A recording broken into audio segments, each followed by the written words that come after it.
This is the Daily Blast from the New Republic, produced and presented by the DSR Network. I'm your host, Greg Sargent.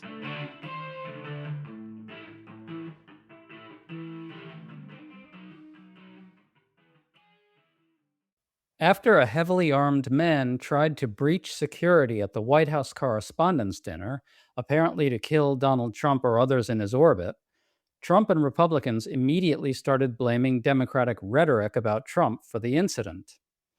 Unsurprisingly, Caroline Leavitt was more disgusting on this score than just about anyone else. Some media figures did fall for some of this, but really, this moment should drive home some fundamental truths for the media. Each side does use incendiary rhetoric about the other, but only one of the two parties is correct in describing the other as extreme and profoundly dangerous. Only one of the two parties is fundamentally hostile to liberal democracy and fundamentally hostile to the mission of the free press itself. Democrats should make this plain. We're talking about all this with Matt Gertz, senior fellow at Media Matters, who has long been an observer of the media's inability to cover that basic reality fairly. Matt, good to have you on. Good to be back. So, as of this recording, Cole Thomas Allen of California has been charged with a plot to assassinate Trump. This came at the White House Correspondents' Dinner on Saturday night. Matt, can you explain the bigger context here? How this dinner is a gathering of the elites, with media figures perhaps being too willing to be cozy with Trump given his attacks on liberal democracy and the press itself? Typically, the President of the United States is invited. He and members of his administration show up, and the President himself typically speaks. It's generally a combination of sort of lighthearted jokes. And at some point, the president tends to talk about the importance of the freedom of the press, the importance of the First Amendment in our country. When Donald Trump is president, this really takes on a new level because, of course, Donald Trump doesn't believe in the freedom of the press. He cannot convincingly give a pan to the First Amendment. He cannot recite the sort of pleasant, cliches that you would expect in a situation like that. The idea of inviting him to an event like this should be anathema, but sadly hasn't been. It certainly hasn't. Well, let's quickly go through what Republicans are saying. They're fanning out to claim that Democrats are to blame for this alleged assassination attempt. Let's listen to Caroline Leavitt. Nobody in recent years has faced more bullets and more violence than President Trump. This political violence stems from a systemic demonization of him and his supporters by commentators, yes, by elected members of the Democrat Party, and even some in the media.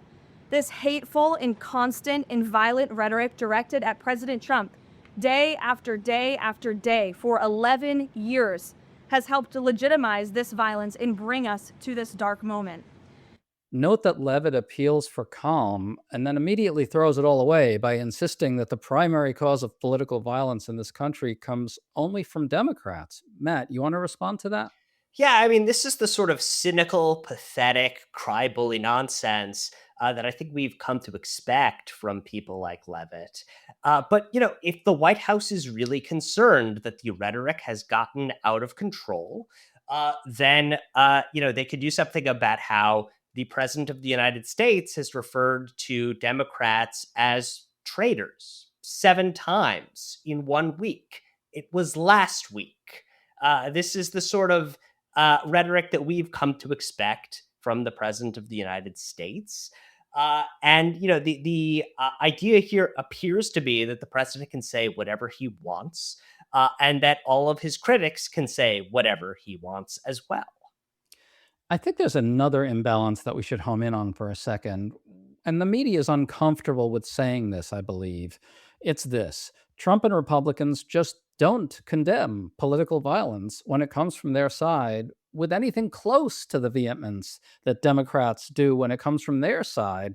Trump and Republicans have a history of excusing political violence against Democrats and even at times joking about it. I mean, we all remember January 6th. Trump pardoned hundreds and hundreds of people who many of whom committed serious political violence against the United States.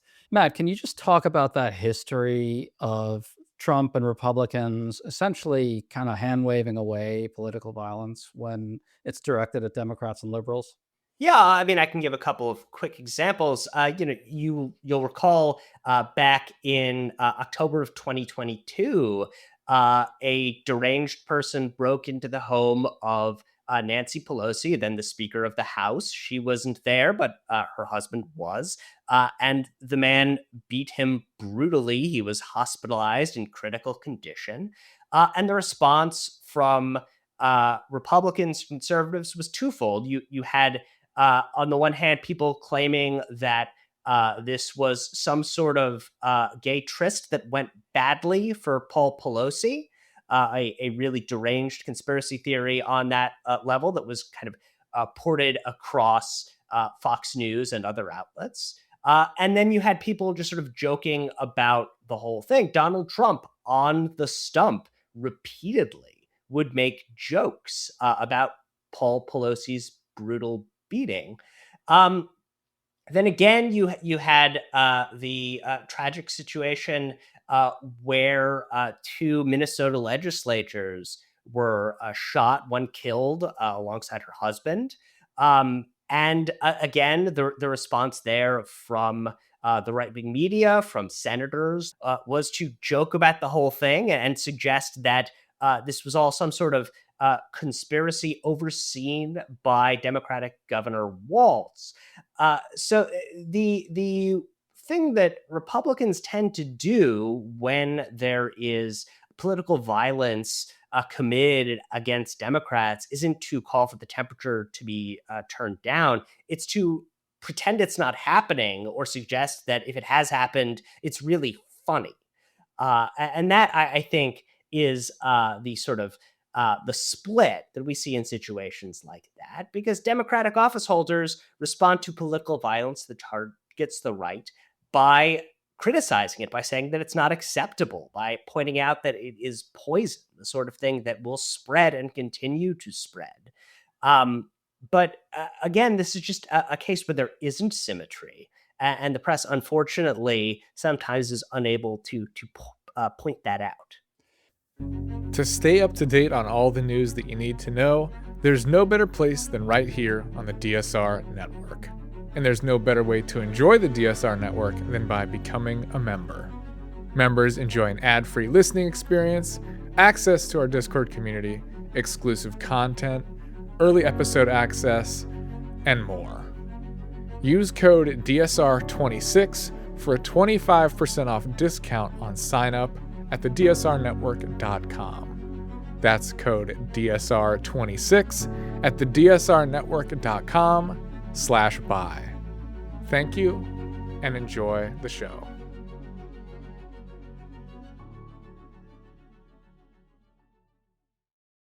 It really is unable to point that out. And here's another way that that asymmetry manifests itself. I want to just ask you this question pretty straightforwardly, Matt. Is there an organized movement of political violence on the left? And is there an organized movement of political violence on the right? I mean, I think there is obviously no organized movement of political violence on the left. And on the right, you do have a series of sort of street gangs that have, if not the full approval of Donald Trump and others in the Republican Party, then at least a sort of wink and a nod. You'll recall him talking about, the Proud Boys needing to stand back and stand by back during a presidential debate. I think, those are the types of people that certainly take that quite seriously. If we're talking about linking rhetoric to killings, how about describing a vast swath of the left as vermin, as the president has done repeatedly? And great replacement theory. That actually inspired multiple acts of major political violence. And Trump and the Republican Party, at least much of the Republican Party and much of the MAGA movement, are full devotees of great replacement theory. That is clearly something that has inspired violence, and they react very badly when you point that out. Let's listen to a little bit more of Caroline Levitt. Check this out. People listen, and when you have mentally disturbed individuals across the country who are listening to this crazed rhetoric about the president day after day after day, it inspires them to do crazy things. And unfortunately, it's not just the media, it is the entire Democrat Party has made their pitch to voters across the country that Donald Trump poses an existential threat to democracy, that he is a fascist, and that they compare him to Hitler. I mean, these are despicable statements that the American people have been consuming for years. And so many mentally perturbed individuals are led to believe these words are truth and then are inspired to act on it. Matt, what's so troubling about this is that when Democrats and or liberals call Trump a fascist or an authoritarian, it's based on an actual assessment of what he's doing to the country. Like, you don't have to agree that those labels apply. I think they absolutely do. But even if you don't agree that those labels apply, you can't deny that there's an actual intellectual case behind the use of them. Democrats and liberals have debated for years whether these terms apply and have gotten into intense back and forths. You've seen them all over how far to go in describing what Trump is doing as, authoritarian or fascist. It's an actual intellectual case exists for doing it. Whereas when Republicans and Trump call Democrats Antifa or communists or, enemies of the people, which they apply to Democrats as well, there's zero connection to any policy reality of any kind. And I think there you have another difference that the media can't get its head around. I think that's right. And I think just to add to it, that it's not just liberals and Democrats who use language like that to talk about Donald Trump. John Kelly, who was White House chief of staff during Trump's first term, a retired general, says that Donald Trump is a fascist who wants to rule like a dictator. Jim Mattis has agreed with that statement. Mark Esper, another former defense secretary from Trump's first term, has also said that it's hard to argue against the idea that Donald Trump is a fascist. Mark Milley, who was chairman of the Joint Chiefs, called him fascist to the core. And so these are, people who served at the highest levels of Donald Trump's administration, many of them former military. They're the ones who are using language like this to talk about the man who's sitting in the White House right now. If you can't echo Donald Trump's former chief of staff on, the descriptors for the president, then what exactly are you supposed to do? I'll agree that it does seem like very harsh language to use. At the same time, I think we do have to reckon with the reality that this is not a president like any other. It is one who is willing to use state power in ways that no other modern president has done. And because of that, he does get tagged with unusual descriptors for an American president. Well, not only that, but he has used those powers in that fascistic and or authoritarian way on members of the media themselves. So Trump regularly describes the media as the enemy of the people. He's corruptly used all these baseless lawsuits to extort media companies into doing his bidding and even turning over large piles of cash to his favored causes. He's openly urged the Federal Communications Commission chair, his lackey, to wield government power against media outlets that displease him. Trump's White House has also tried to punish outlets for not following his decree that they use terms like Gulf of America.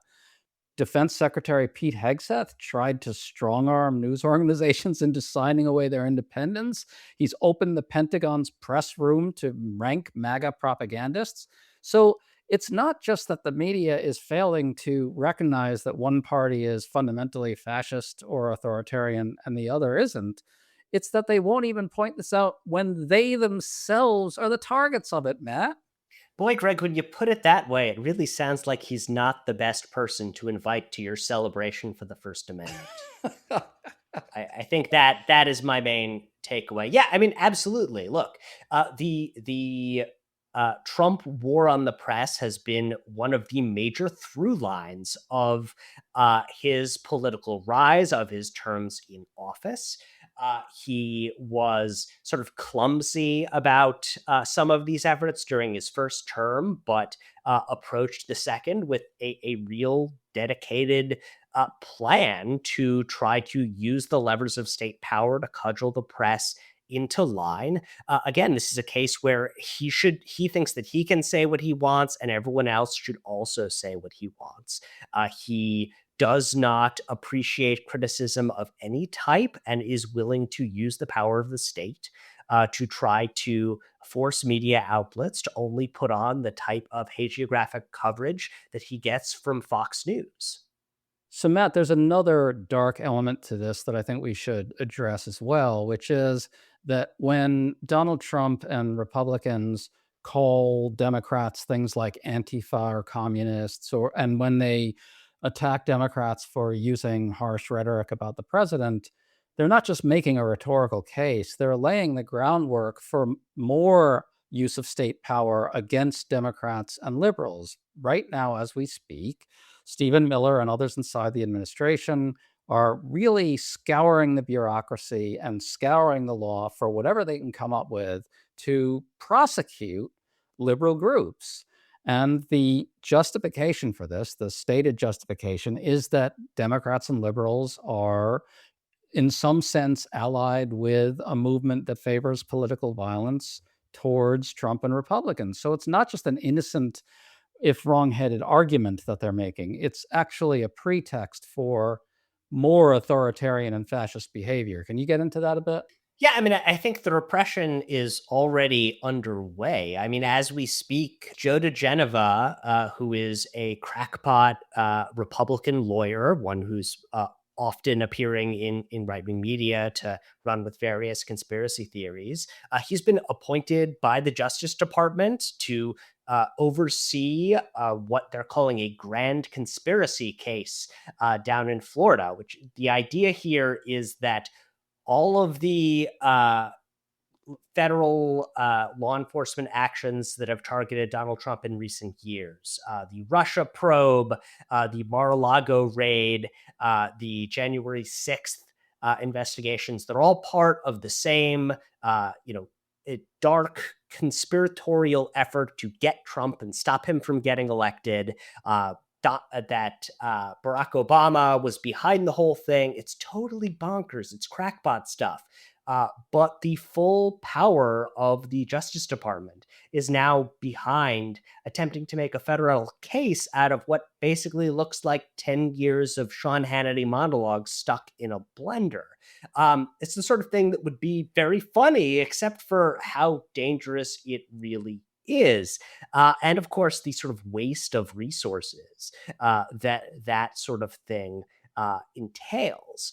But, this is just kind of par for the course for an administration that, as we've seen, does not believe that any efforts to push back on it are legitimate and is willing to use law enforcement to go after it. We saw that with Mark Kelly and the other Democratic members of Congress who warned members of the military and intelligence services not to obey illegal orders. We've seen it with Jerome Powell, who was investigated basically because Donald Trump thought that he was doing a bad job at the Fed. And they sort of trumped up an investigation to get him. And, a whole host of other cases like this that this Justice Department is trying to spool out.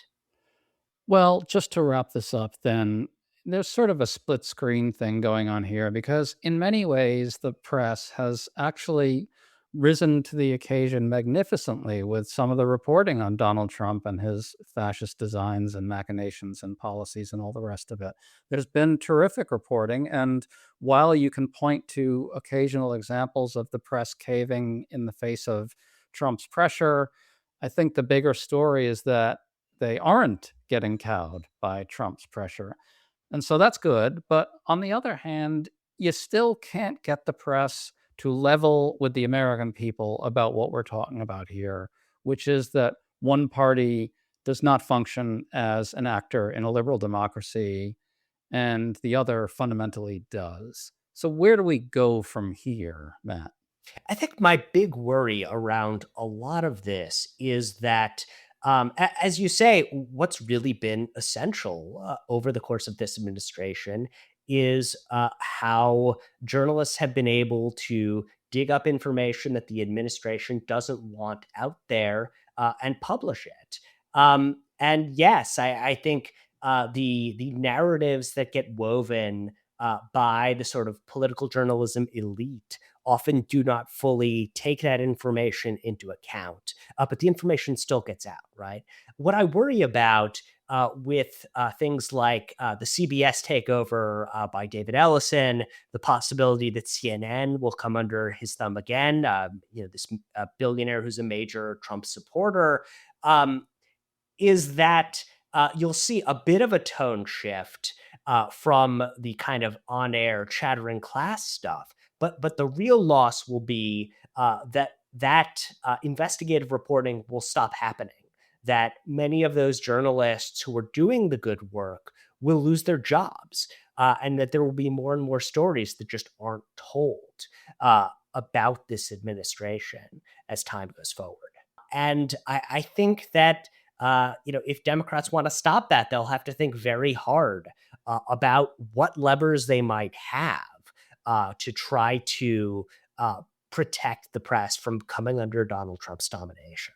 Yeah, Democrats, if they take back one or both houses of Congress, are going to have defend the media agenda in essence. But let me tell you something, Matt. Even if Trump's authoritarianism does constrain the press in some major way, hey, at least we'll still have those White House correspondents' dinners. Yes, we'll never be rid of them, apparently. Apparently not. Matt Gerritz, awesome to talk to you as always. Thanks so much for coming on. Always a pleasure.